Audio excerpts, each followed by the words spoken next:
Okay, natin naman po tayo sa aking trono. Magandang umaga po sa inyong lahat.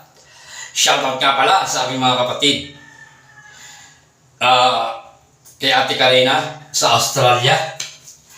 Sa Kuya Jonathan na sa Bambalon. Mapagpalang sa aking kapatid na si Chef. Ewan ko lang saan siya. Naglalaboy lang po siya lagi. Sa aking Ate Rose na nasa bahay lang at nagtatrabaho sa munisipyo. Sa aking kapatid na si Walchung Bunso. At sa mga kapatid po ng tatay ko, si Ate Marilo, si Ate Enang, si Ate Meli, si Ate Nene, si Ate Flor, si Kuya Alan, at ang tatay ko. Simulan na natin. Ako'y naglalasing sa may tabing ilog, walang pakialam sa bangaw at lamok. Sinaktan niya ako, niloko niya ako.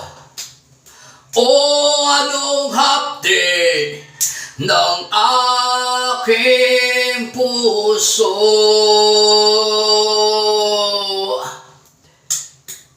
Kami magkasintahan sa buwan ng Hunyo.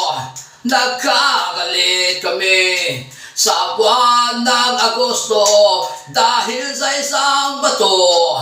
Batong sumisira sa ulo ng tao, siya'y nalulong dito.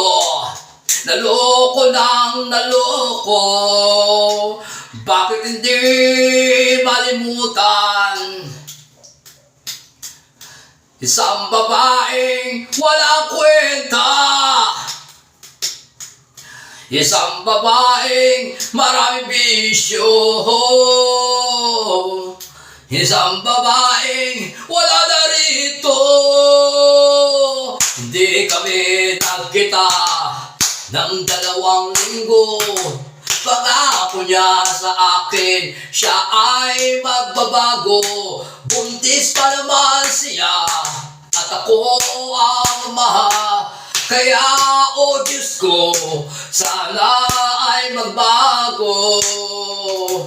Bakit hindi malimutan?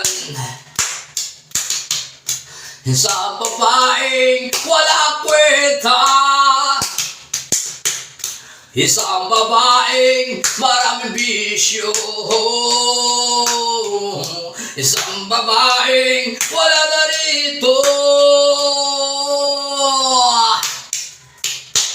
Isang linggo pa ang lumipas, walang balita sa mga magulang niya.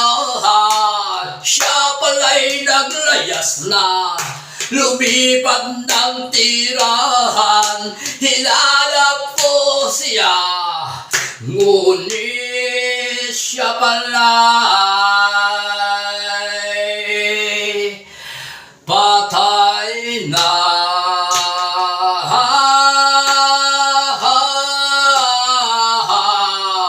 Dahil sa isang bato, batong sumisira sa ulo ng tao. Dahil sa isang bato, batong sumisira sa ulo ng tao. Dahil sa isang bato, batong sumisira sa ulo ng tao. Dahil sa isang bato, batong sumisira sa ulo ng tao.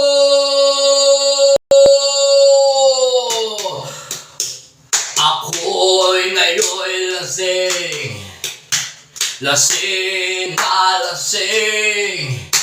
Nahulog ako sa ilog at ako ay nagising.